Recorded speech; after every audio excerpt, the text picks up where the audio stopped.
Just like that. Not like that, but like that. Thank you very much. And here we have some tales of daring do. Ha ha ha. Excalibat. Excalibat. This is an old one. This is a story of the magic bat. Wonderful. Wonderful. So much memories. So many memories. Excalibat. Are you sitting comfortably? Then I'll begin. Thank you. Just right. Oh, it's still raining and the clouds are getting darker, moaned Ian Buntham, staring blankly out of the window. Bunbury had been playing the Foxes from Flowery Field in a local league match and getting the brush off.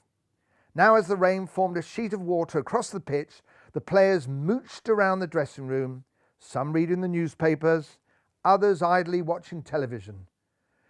"Oh, turn it over, Viv," said Ed Buns. "Top of the Hops is on the other side." "It's number one, it's Top of the Hops." Rodney Munch and Dennis Lettuce played cards. "I'll raise you $2 and see you, Deno," chirped Munch confidently. "Let's have a look at your hand, Deno." Little Rajbun wandered around the room, staring up at the bats hanging up on the old oak-panelled walls. "Oh, what I'm wanting to know, where do all those bats come from?" Rajbun asked old Hoban. The kindly manager explained why each bat was famous. "Well, Rajbun, Jack Hops hit 316 with this one against Whiskertown in 1924. This one was Herbert Hutchcliffe's first bat, and Dr. W.G. Grass scored over 3,000 runs with this faithful blade." At the end of the line, Rajbun peered up at an empty case. And what about this one?" inquired Raj. "Ah, now, there's a tale, my friend. This case belongs to the most famous bat of all, Excalibat." The name Excalibat stirred the players from their pastimes.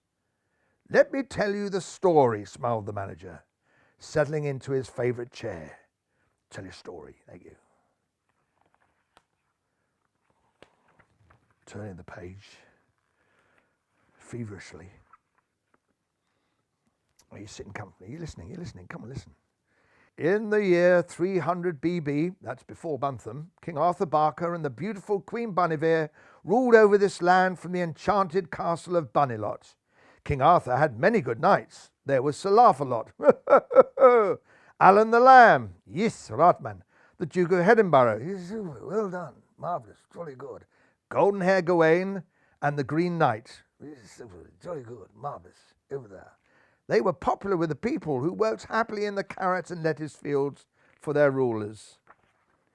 Then one day, Bunbury was invaded by Ivan the Terrible and his Bunbarians. They were cruel and greedy and terrorized the kingdom. "King Arthur, the wrath of Terrible is upon you," bellowed the bull, breathing fire and scorching the crops. The bunnies tried to defend their land, but they were terribly outnumbered and finally retreated to the sanctuary of the castle. "Everyone inside," ordered the king. "Up with the drawbridge. Quick, here comes Ivan." For days, Ivan the Terrible and his army laid siege to the castle. King Arthur and his knights fought bravely as they struggled to keep their attackers at bay. King Arthur called his trusty knights to the council chamber. "Sire," said Sir Laugh-a-Lot, "surely old Hoban, the magician, could find some means to help us." "Good idea," mused the king, fiddling with his beard. "Bring him to me." And old Hoban was brought to the king, and the two of them huddled together in whispered conversation. Many hours passed before the magician summoned the king to the room where he cast his spells and made his magic. The magician revealed to the astonished king a golden bat fixed in a great stone, and alongside was an empty wooden casket with the name Excalibat upon it. Well, the beleaguered bunnies were awestruck at this miraculous sight.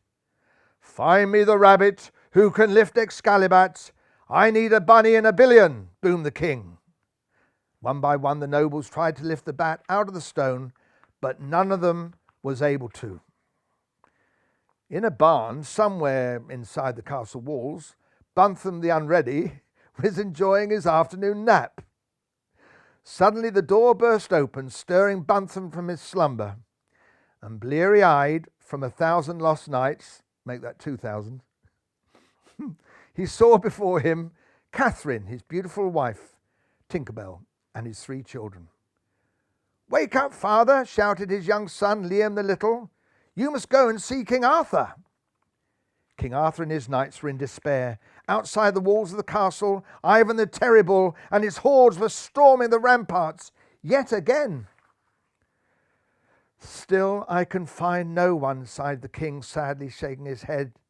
"But wait, who is this?" He says he's called Buntham the Unready, my liege," announced the Laugh-a-Lot. "Very well, there is the bat," said the king. "You may try." "What, this one?" said Buntham, lifting it easily out of the stone. There was a hush as the amazed assembly watched Buntham twirling excalibat from one paw to the other. "To the battlements, Buntham," shouted the king triumphantly. "Let's hope we're not too late." High on the ramparts, Buntham wielded excalibat, boldly repelling the bunburyans' every attack. "Look how he hitteth them for 6, cried the bunnies. "Look how he hitteth them for 6. "Oh, long-haired one! Oh, long-haired one!" bellowed Ivan the Terrible. "I challenge you to one final tournament to prove who's the strongest." "Only too happy to oblige," retorted Buntham, for once in his life ready for anything. All was prepared for the joust. Wearily the citizens of Bunbury took their places in the grandstand. "Let battle commence," cried Buntham, astride his faithful charger, Red Bun. Crash went excalibat against the top of Ivan the Terrible's helmet, but Ivan was terribly strong. He swung around, knocking Buntham off his horse. The anxious onlookers gasped, "Buntham, Buntham, look out!" As Ivan the Terrible charged, Buntham held excalibat aloft. "Come on, trusty bat, don't fail me now," muttered Buntham through clenched teeth. The reflection of the sun on excalibat momentarily dazzled Ivan. The mighty bull staggered back. Well, that was all Buntham needed. Quick as a flash, he pounced, bringing excalibat down on the snout of the raging bull.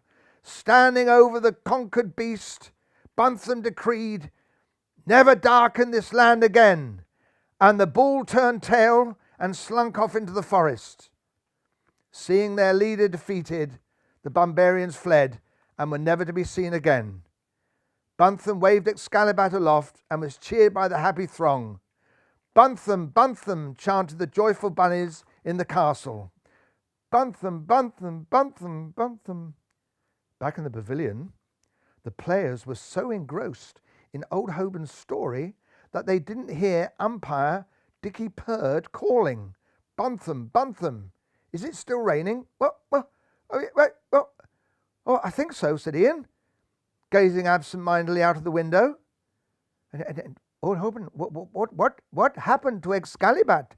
asked Rajbun. "It disappeared, Raj," said old Hoban, "and has never been seen since that day." At that moment, the sky darkened and a shaft of light shone down onto the water-logged pitch. "I think you all better come over here," said Ian Buntham in a trembling voice. "There's something you ought to see. Excalibat is back!" And there he is. Excalibat is back. Ivan the Terrible is gone, and I'll have an Ivan the Terrible Red Bull. Thank you. Cheers. Story of Excalibat.